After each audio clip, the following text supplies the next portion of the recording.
Bid you a grand rising.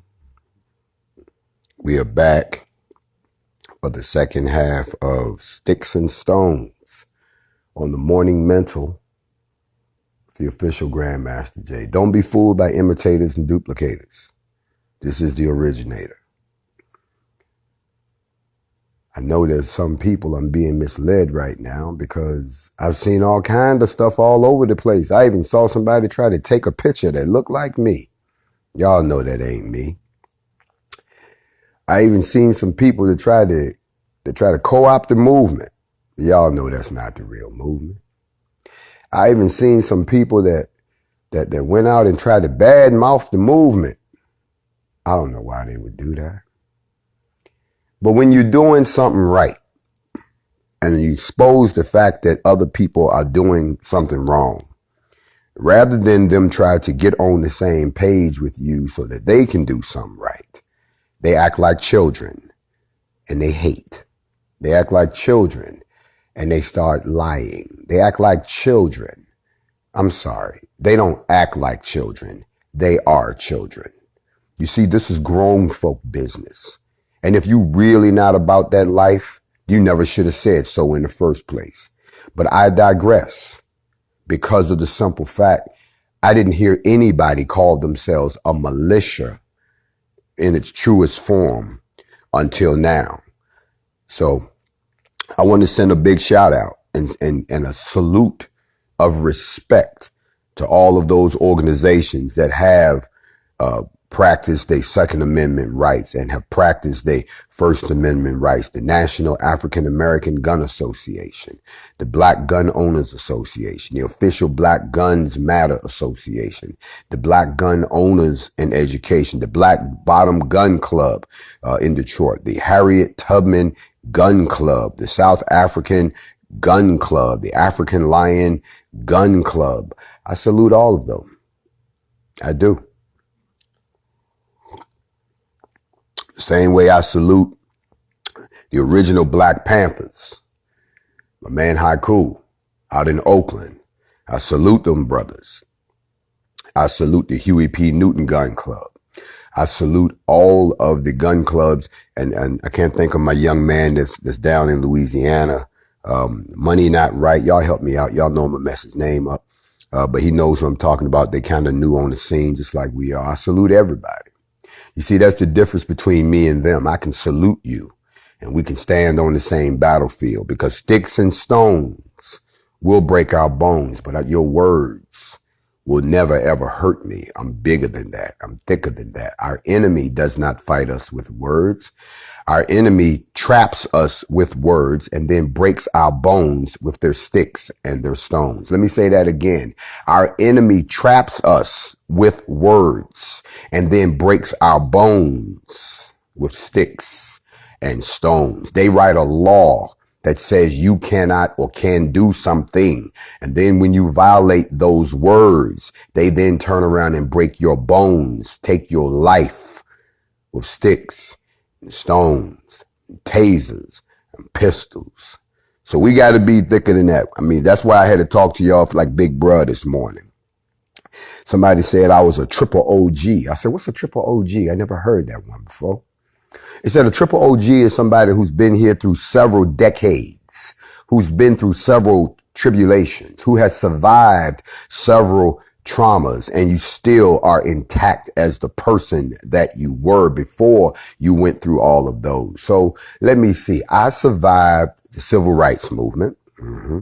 I survived the crack era. I survived the rise of black on black crime that came out of the poverty from the landscape that was left after they destroyed our black communities. I survived mass incarceration. I survived the dehumanization and the devaluation of the black man and the destruction of the black family. I survived the indoctrination into the military and being brainwashed into a soldier to come back and remember who I am, who my people was. I survived the hip hop era. I've survived so much shit to still be intact and have my brain intact that I can still stand for my people. I'm not a triple OG. I may be a quadruple OG. I may be a sextuplet OG, but I'm anything but a OG if that's what your definition is. What I look at it is, if you're an OG, that means you have wisdom. Just because you've been here a long time don't make you wise. There are a lot of big kids running around right now who are afraid of the get down when it's time to get down. So we get back to sticks and stones. We can't go forward until we deal with this, y'all. We really have to stop hating on each other. And if you are so weak-minded that you can let someone else tell you how to respond or to treat someone that you've never met, then you're not worthy of the title of leader. So please take that down, because a true leader knows how to go to the table face to face with other leaders and resolve your differences. I know a lot of y'all don't smoke weed because you've been brainwashed into thinking that there's something wrong with weed, even though they're trying to sell it to you now. You've been brainwashed to think that weed is a gateway drug that leads to, chemicals that really damage you, like cocaine and alcohol. And you've been told that. But what you haven't been told is that in every culture around the world before the white man, when two kings had a beef, those kings would meet at the table of peace and reconciliation, and they would sit there. And before they talked about anything, they would have to smoke. Y'all know what it's called, the peace pipe. He had to smoke the peace pipe. He had to pipe out. Right. Everybody sitting there, showed up angry. And then they had the priest. They called him the priest then. They had the priest. Nowadays, it's your hookup man. The priest would come in with the peace, because peace was in what God provided. And y'all would smoke. Y'all angry looking at each other. And then the weed would take effect. And anybody who's ever smoked some good loud knows that the last thing on your mind is war when you're under the influence of some good THC. Okay? You are the most mellow person. You might be jovial. Shit, somebody might walk in and say, are they meeting yet? Yeah, they back there now. Are we going to go to war? Peep in the room and see. And you open the door, and both these great kings, both these great leaders, both these two men that was ready to go to war at a moment's notice, both these people who was ready to sacrifice lives and shed blood, both of them in there just like this. That's what I was trying to tell them. Man, come here, bro. You all right with me? Y'all done forgot how to do that. I'm going to say it here publicly. Don't talk about war unless that's what you really want. Because everybody is not going to respond to you with words. Some people believe in sticks and stones too. Especially if they've arrived at the conclusion that in order for us to be free, and this is nothing new that I've said to y'all, we might have to kill some of our own people. But I would much rather sit at the table like a man with the peace pipe, and we resolve our differences. So I'm going to do something that apparently nobody else wants to do. I'm going to say it publicly. I understand that there is some misunderstandings and some bad feelings out there in the black community, amongst those of us in this community of gun clubs and militias and so forth. And nobody has been man enough to pick up the phone and call anybody to say, let us reason as men. Well, I will extend that invitation today. Anybody who is or thinks that they are the head of their organization, that feels like that they are at odds with the NFAC, or that the NFAC is at odds with you. I can tell you this morning, we're at odds with nobody but our common enemy. Those folks who continue to exact racial injustice against us, and those people who would stand in the way of black people finally standing up united on their own to either have their own state or to finally be recognized as equal human beings in the United States across all spectrums, not just in the areas of policing, but in the areas of finance, in the areas of land distribution, in the areas of education, in the areas of community respect, outreach, and growth. Anyone who is an enemy to any of those things is who our enemy is. It is not people that look like we do. And if you can look at me and think of me as your enemy, I have to question, what the fuck are you? And where did you come from? Because we need to put an end to that shit today. So any of the other kings out there who sit in these organizations, I'm calling you out today to come to the table to have a real discussion or drop the act. That's all I'm going to say about that. We got to deal with that. We got to stop this hatred, because I've told y'all before, all of that comes from slavery. I also want you all to continue to be aware that right now, while y'all sitting around trying to figure it out, they're trying to get ready for our response. So I want to say this to all of the people out there that have reached out to me, that are asking me, who took the oath out of Stone Mountain. Can you authorize and organize your own chapters of the NFAC where you are? You absolutely can. That is why you were deputized to do so. What you cannot do is do anything on your own that is contrary to the ideals and the principles of the NFAC. Meaning, I told you, we don't protest. We're not demonstrators. You pull some shit like that and you're on your own. And we would disavow you. That is not what we are here for.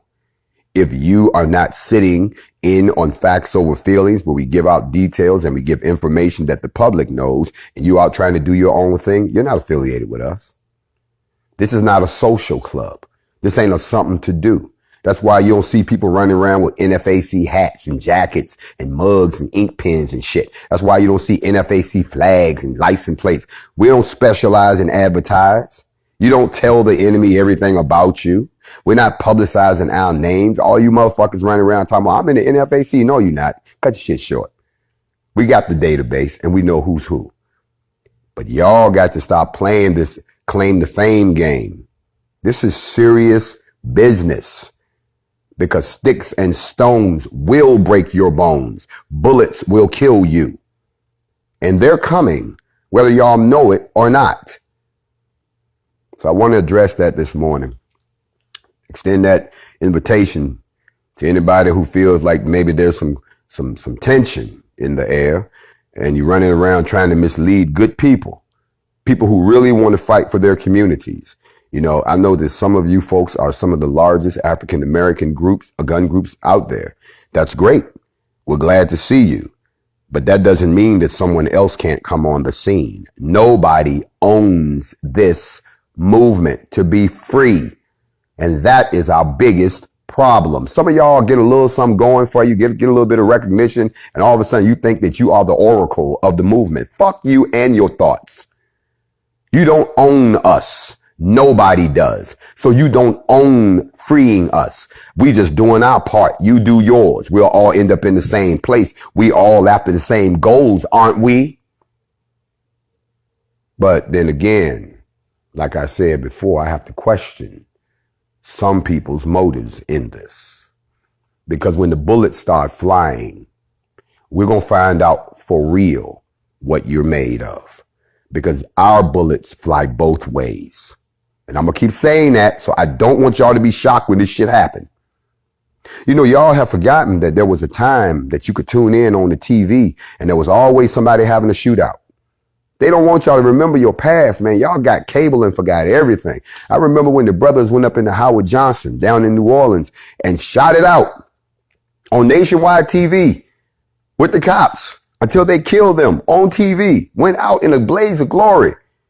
I remember in LA when they shot it out with the police for over an hour. They had to burn the house down. Y'all don't remember none of that. But yet they want you to remember stuff like Waco and Ruby Ridge. Because see, that's when white folks grabbed their guns and stood their ground. But they don't want you to see, matter of fact, they want you to think that the only time that we've ever gotten organized and marched down the street was in the movie Malcolm X, which is a bunch of bullshit. That is not true. What I'm telling you is that there was a time when there were so many black people getting organized and picking up guns, they knew they had to shut this shit down because it was becoming too contagious. So they went after the most popular people. Don't y'all think that if they decide to go after the most popular people, let's say I'm the most popular person right now, that even if they take me out, they coming for you next? We don't get together now. We don't unite now. We don't bury our differences now. And y'all stand up for all this shit that y'all been talking. Then you're not going to have to worry about the people are going to make the decision. The people are going to decide we're not fucking with y'all no more because y'all ain't about no action. We're going to fuck with these people because they about that action. Organized action, well thought out action, action with a goal, action with a plan, action that benefits, action that can be scaled out, action that has a 3 to 5 year plan, not just sitting around wearing a title talking about you somebody as if you threatening to do something but don't do nothing. The people gonna decide that. I ain't got to say that, but as your big bro, I got to come talk to you this morning because it's not to put you down. It's to lift you up. It's not to push you to the side. It's to build you up. It's not to cast you to the side. It's to pull you onto the team. How the hell we going to put 1 million guns on the streets if I can't get half of y'all just to come and meet me in the middle? Mm-hmm. So once again, I thought I'd speak on that this morning because there's some people out here who don't understand that this is bigger than what you're doing in the United States. Later on today, I have a very big announcement for the NFAC, an alliance that has been built internationally. Pretty sure it's going to send some shockwaves. Nick Cannon, keep your head up, bro. Stood your ground. I find it interesting that you can have a podcast that had nothing to do with CBS Viacom. This is you having your own little personal First Amendment chat with another brother that they had already washed their hands of, and y'all talking about something that's y'all business. But like I told you, y'all keep letting these people up in to your business, and they have say-so over your business. See, people ask me, why don't you take donations? Why doesn't the NFAC? The reason that we don't take donations is because of shit just like that. So if one of us says something, there's nobody that can pull our plug. There's nobody that can damage our finances. There's nobody that can say, well, because you did that, you now owe us this. We don't do that. Now, there's a lot of y'all out there I know that want to support us financially. There are ways to get that done, but we are not taking anything from anybody that gives them power over us. So all of you all who like to, y'all grab, see, I'm on right now. I might have 1,000 people on here, you know, out of the millions of people that's on Instagram, because don't nobody give a fuck about hearing this. But yet let one of these celebrities or one of these people you idolize say some dumb shit, and there's 5 million of y'all over there. I know that's right. But they have handlers. Why do you think they're so quiet? Because they don't want to happen to them what just happened to Nick Cannon. And I said this before it happened to Brother Nick. I said this would happen. The first person of some prominence that opens their mouth and aligns with this movement, the first person that opens their mouth and says, I support what they're doing, the first person that says, hey, I agree with the fact that maybe they need reparations, maybe they might need, they're going to get their chain yanked. I said it was going to happen. Damn if it didn't happen to a good brother. Keep your head up, Nick. Holla at your boy. Waiting on your call. In the meantime, also, you know, and then of course there are some folks who don't understand that, listen, it's your right to do whatever you choose under the Constitution. But if you know for a fact that some of these things don't produce any fruit, why are you still doing them? Why do you keep putting yourself in a position for them to exert their superior authority over you? Why? I don't understand that. If you come see me and you post up like you gonna do something, and you keep posting up like you gonna do something, I'm gonna expect you to do something eventually. But once I realize you ain't gonna do nothing, then I'm just gonna treat you any kind of way. Because technically, and I know y'all not gonna really relate to this, what they're saying is just like if the ants came into your kitchen and was complaining about the fact that you don't leave enough food on the floor, or the roaches had a parade around the kitchen because they figure like, look, it's not enough food on the floor.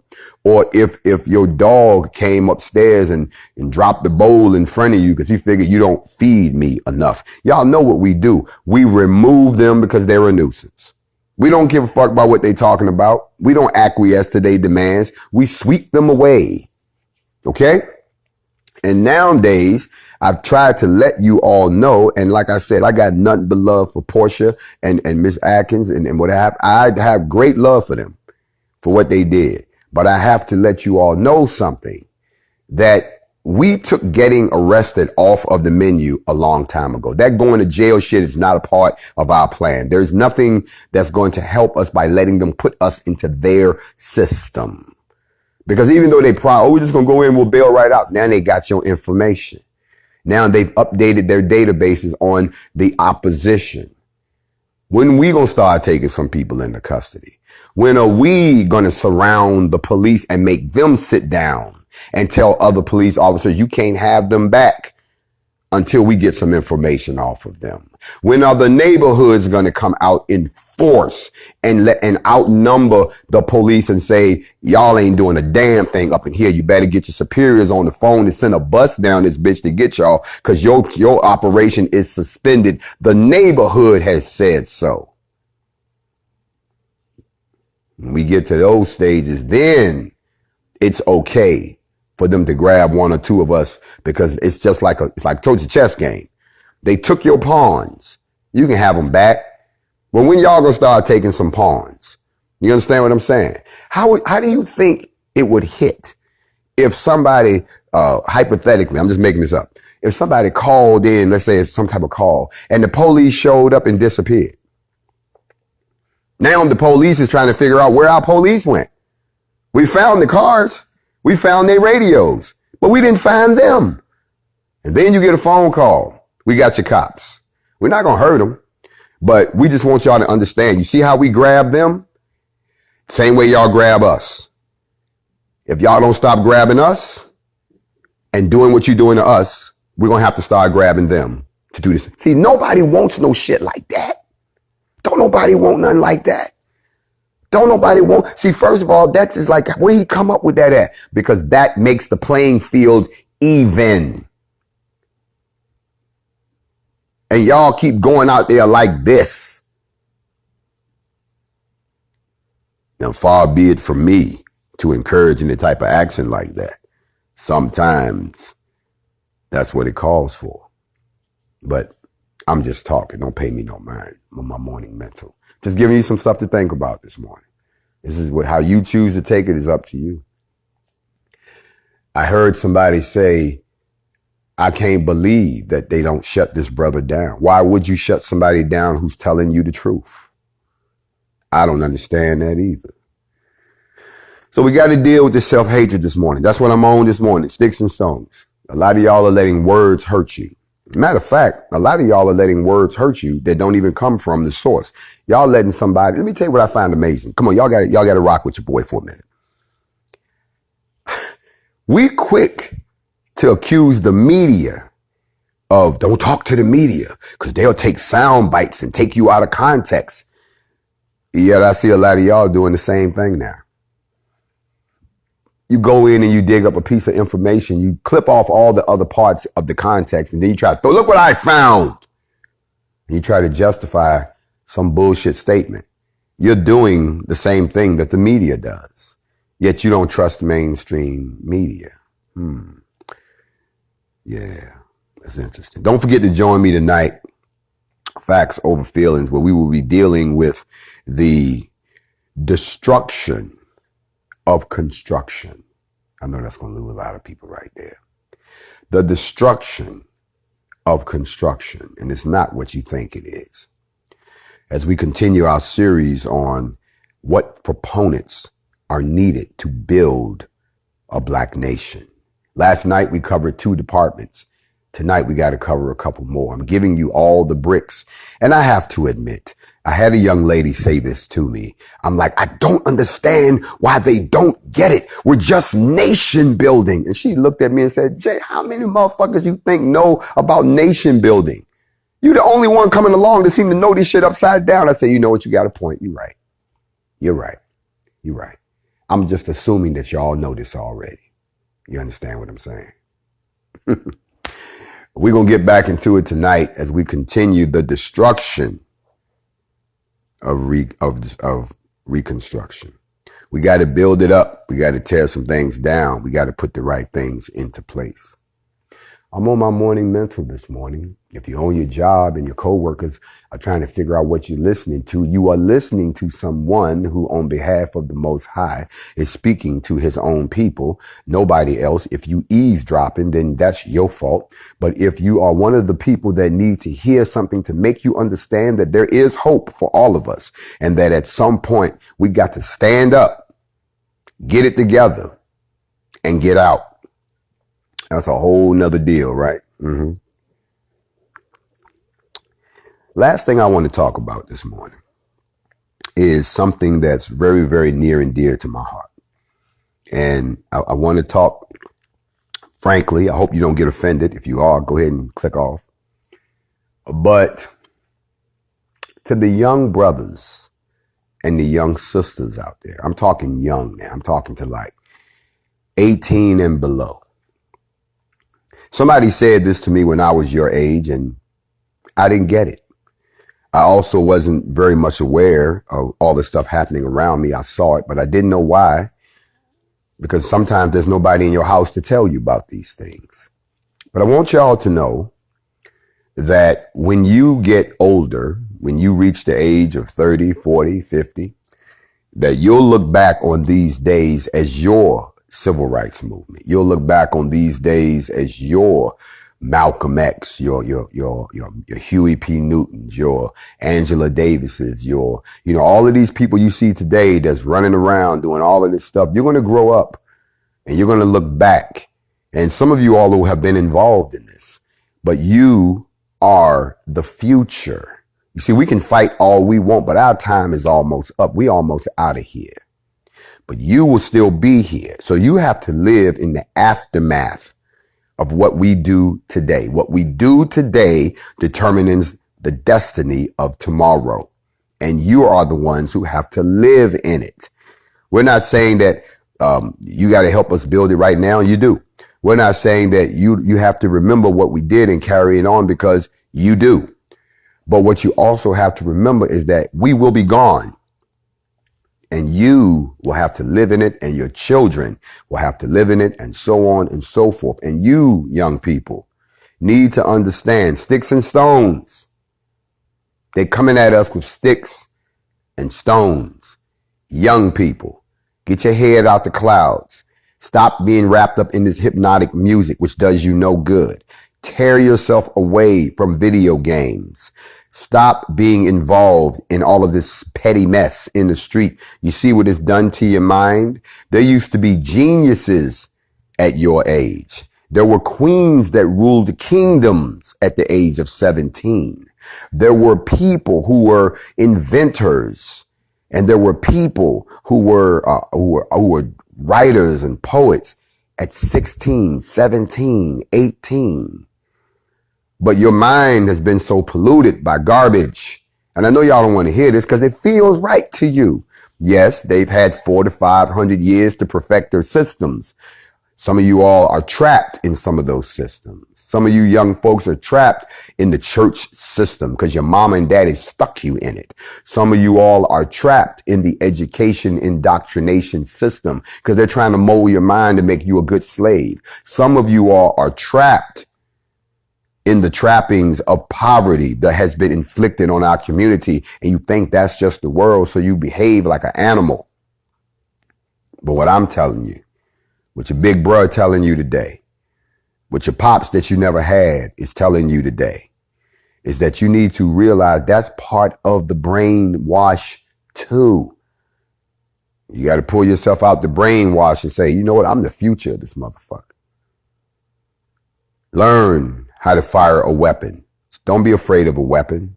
Learn the first 5 amendments to the Constitution, so that when someone asks you if you understand your rights, then you realize, no, you read me my Miranda rights that came out of a Supreme Court decision. Those aren't my rights. Let me break my rights down to you. Become more aware that to be rebellious against your own system does not improve the system. To be rebellious against the system that oppresses your people makes you an asset to your own people and the system. So young folks, I have to say that because I'm seeing a lot of y'all waking up. I am. And I'm glad to get the emails and the DMs and the messages. And a lot of y'all are actually starting to feel the spirit of the Most High. I know y'all didn't think I was going to let you get away without talking about it. I know y'all, like I say, I keep telling you every day, everybody can feel like something's coming. Everybody's having dreams and visions right now. Everybody is starting to have prophecy. And for those of you all who are supposed to be so learned, and I have to send a shout out to the Black Self-Defense Coalition that just fell in on this live. I salute y'all. Great job in Phoenix with the Black Guns formation out there. And I've got video that I'm so glad finally showed up. But I want to say to you all that if you are still sitting around waiting for what you've been told to happen the way it's been told to happen, don't be so stupid as to think that what's really happening is happening just as it was prophesied, not by men, but by scripture. Here's the part that I want to talk about, and I need my young folks to understand this too. Someone came to me and said, "You're the Antichrist." I said, "Really?" They said, "Yeah, you're the Antichrist." I said, "How am I the Antichrist? Break that down for me." They said, "Well, you're preaching against Christ. You destroyed the theology of the cross, when the truth of the matter is the scriptures, not the Bible, the scripture says that he was hung on a tree." Does that sound familiar to anybody? We broke that down and did an etymological study on that the other night. And that shattered a lot of people's theologies, and they'll never be back here because they that deep in the matrix. But if you study, see, the Bible is a translation. The scriptures in the original Aramaic, in the original Hebrew, says tree. He was hung on a tree. That means that he was lynched. But they can't say that. They had to change the words. It was the Europeans that put the word cross in there. Please do your research. I don't want to shatter y'all theology again early in the morning. So you must be the Antichrist. If the Antichrist is the person who comes out and destroys the fake lie about Yeshua, if destroying the lie that's been pulled over our heads by Emperor Constantine, where they perverted religion to control the Roman Empire, which includes you, then I be that. But they said he would come from the east. Oh, you so stupid. When he said come from the east, they don't mean that you're going to look up and hear he come. It meant that he's from the east. Where are we? We're in the United States. What's east of here? Africa. So call me that if you want to. But I didn't come to make you feel good. I came to enlighten you. I came to awaken you. I came to motivate you. I came to elevate you. I came to liberate you. And y'all acting just like the last group of people. This is like, what's that movie where the guy kept dying? What was it? Groundhog Day. We keep doing this shit over and over again until we get it right. Young people, you are the future. Old people, you are the wisdom. We need it. We need to share it. We need y'all to talk to us. Y'all need to stop sitting around being mad and resigned about shit. I ain't trying to help nobody do nothing. Don't you give up on us just because the last group gave up on you. People in the middle. Yeah, I'm talking to y'all, the ones in your 30s, 40s, and 50s. Y'all supposed to be the soldiers. Y'all supposed to be the thinkers. Y'all supposed to be the doctors, architects, lawyers, scientists that we need to build the new nation. Stop dumping everything on these young cats. You didn't teach the young cats, yet you want the young cats to carry your ass into glory. You're not old enough to be carried into glory. I'm not old enough to be carried into glory yet. I can be pushed into glory, but I'm not old enough yet to be sitting around talking about I'm ready to go to glory. When I'm around 80 years old, 85 years old, 90 years old, 95 years old, 115, I'm ready to go to glory. I got one foot in the grave and one foot on a banana peel, and y'all need to lift me up and carry me on into Sheol. I'm talking to y'all like your big brother this morning, because sticks and stones got y'all all jacked up. You know what I mean?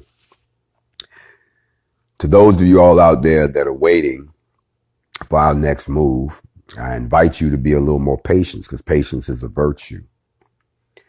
But we have to get over ourselves in order to get over ourselves. Do y'all understand what I just told you? A lot of us are our own worst enemy. And you know something, I'm going to have to address this. Somebody brought this up, so I'm going to have to address this. So look at here. In the grand scheme of things, you are the child of the father. Your phenotype is determined by the father. Okay. If a black man fathers a child, no matter who he fathers it with, it is a black child. This is not the blood test. This is the gene test. You are a black person. People who are mixed, and when I'm saying mixed, I'm being very specific because I was asked to talk about this. If you have a black father and a white mother, you're black. No matter how you try to cover it up, no matter how much they try to tell you, you're black by your phenotype, your DNA. We know you had a black father. You are a child of the Father, the same way we are children of the Father who live on Mother Earth. Child of the Father. Don't y'all see the scheme, how everything works? When a woman has a baby, the first thing they ask, who is the father? They don't ask who the mother is. They can see who the mother is because you're the gateway of life. But who started the fire? Who kicked off the spark? Because that spark is going to determine what that child is. I don't give a damn what you identify with. I'm telling you what Yah's grand scheme is in the creation of people. That is why he said, don't mix certain blood. That is why he said, stay away from a certain group, because he knows that when that group begins to father children, they are no longer of the actual tribe bloodline. Why do you think the royal families why they was trying to keep the blood in the family by doing all this crazy incestuous stuff? Because they knew that as long as their bloodline stayed within themselves, you would always be a child of the Father. No, you can't choose who your parents are. We know that. But who your parents are and who you are inside of your head are two different things. History has demonstrated to us that people who are born of interracial relationships tend to adopt the cultural mentality of one side or the other. There is no in between, and there never has been. And don't you sit here and lie to me about it. And when you start talking about building a nation that is secure, that is pure, and that will never have to worry about being infiltrated from the inside or brought down, the first thing you have to examine is the mentality of each and every individual that will be a party to the building process. So therefore, if we find out and we are looking at you and say, well, damn, your bloodline says this, we still got to talk to you. No one penalizes you for who your parents were. But when you sit in front of us and we start to talk to you and you start to act like a bird watcher, when we sit down and we rap with you and you start to espouse views that kind of let us know that you still want things to stay the same the way they are. You just want to do it over there with us. When we sit down and we talk to you and we find out that you begging for help and you crying wolf, but then when the wolf shows up, you don't want the help. When you start hugging your oppressors, when you start sitting down and holding hands with the very people that are killing you, and we look at you and say, well, I'm confused. Are you black? Are you white? It's not because of your appearance. It's because of your mindset. And y'all wonder where they find people that support Donald Trump that look black. Those are prime examples. So in this nation building process, on a case by case basis, not going to blanket indict everybody who's interracial. I've never done that and I never would. But because of your blood and because of who's the father, we got to have a chat with you. You see, the same way I can't walk into any other country. The United States is the only country that people think, we got an immigration problem. Really? You got people here that y'all say came over illegally. Try to walk your ass into one of these other countries and watch what happened. I remember I was in Germany once. Here come a story. I was in Germany. I was on Autobahn 6. Anybody knows anything about Germany? The Autobahn, there's no speed limit. They have speed zones, but there's no speed limit. And so I got used to driving with my foot all the way to the gas. And there's a mental thing that happens when you drive at a very high speed. You become accustomed to the speed. So for me to be driving at 125, 130, felt like I was driving at 55. My mind functioned. I saw further. We driving. And one day I was on Autobahn 6 outside of K-Town. Y'all talk to me if y'all know what I'm talking about, Kaiserslautern. And I was south of K-Town and I did not realize that Autobahn 6 went all the way to Paris. I didn't know that. I drove completely out of the country of Germany.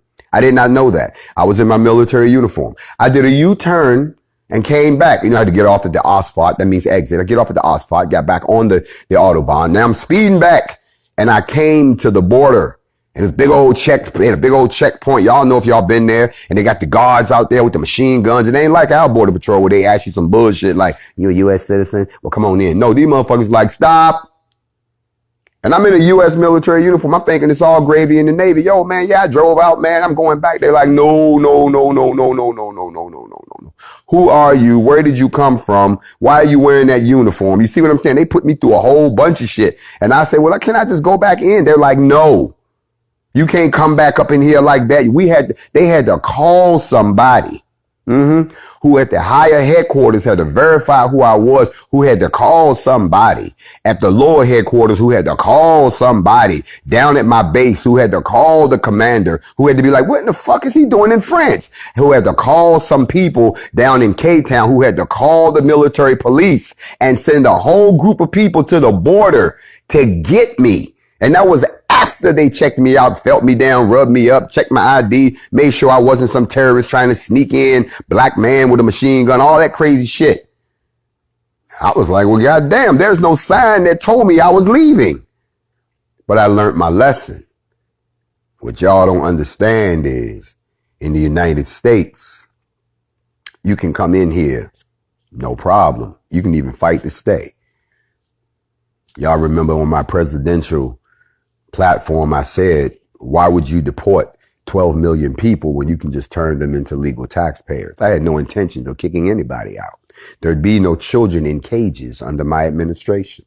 There'd be no people being held at the border. There would be the people that are here are declared U.S. citizens, and now you must become legal taxpayers and be injected into the same system that everybody else did, and we would have been all right. And then we deal with the people at the border. It wouldn't be none of this crazy shit we doing right now. But y'all didn't want me to be your president. That's cool. The bottom line is, what I'm getting at is, look, people, and I'm going to get to the core of my message this morning. When I talk about unity, I'm talking about us being unified to the point where sticks and stones is what we prepare for. But the words, whether they're uttered internally or externally, don't hurt us. Because we can issue words too. The same way y'all let words scare you. Oh, there's a rumor out. There's a rumor out, huh? Well, won't you put a rumor out in response? Just words. You understand what I'm saying to you? I'm Grandmaster Jay, and I'm on my morning mental. I would hope that somebody is collecting and keeping all of these morning mentals and facts over feelings, because they will end soon. And when I'm done with this, these will be your videos. These will be your testament. These will be your tapes. I will not be doing this forever. It was never supposed to be forever. But the time is getting very, very close, where the time for talking and teaching is coming to an end. And when that happens, you will have these videos and these teachings to reflect back on, because somebody's going to look at me and say, they told him to do it and he did it. Talk, black man. teach black man, lead black man, feed black man. We need you, black man. And that's to every black man listening. Some of you all have forgotten who you are. Some of you all have become so ashamed of what they've done to you that now you don't want to be who you're supposed to be. But I'm telling you right now, dust that off shoulders. Knock that dirt off your shoulder like Jay-Z said. Stand up. It's time for you to walk in your kingship. And let me say one last thing. Look, I say that and people get all puffed up. You can't be a king unless you have a kingdom, okay? So stop running around calling yourself a king if you're not ready to have a kingdom or build a kingdom, okay? I'm going to throw that out there. Give you that one for free. I hope y'all have a blessed day. I hope I didn't offend your coworkers. And I hope, again, I said before, I've extended the olive branch of peace to have a working session at a table, clear some stuff up. Stay tuned for a major announcement later on involving the NFAC on this channel.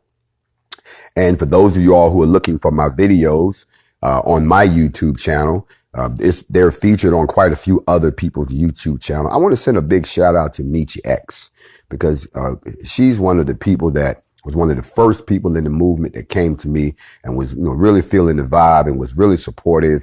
And I've never thanked her publicly. A good woman, a strong woman, a real queen that stands her ground. And I'm honored to even be affiliated with her. I wanted to lift her up this morning because I don't think I've given her enough shine. And to a few other folks out there, I'm not going to start going down and I like to thank you list like I'm at the Academy Awards, but I want to leave y'all with this thought right here. You know how you always walking around talking about, well, I could never been no slave back then. Or you look at pictures of the civil rights movement where they sicking dogs and water hoses on people. You was like, if I was alive then, I would have did this. Well, guess what? You alive right now. What are you doing? Because whatever you're doing right now is the same thing you would have done then. Sticks and stones, get at me. Not going to ask again. And I'm Grandmaster Jay. This has been our morning mental. Think about it. That's all I ask you to do. I bid you shalom. Enjoy your day. And don't forget, if nobody else out here tells you, I'm talking about me, somebody out here love your stinking ass. Yes, they do. In spite of all that they say about you. And I salute you.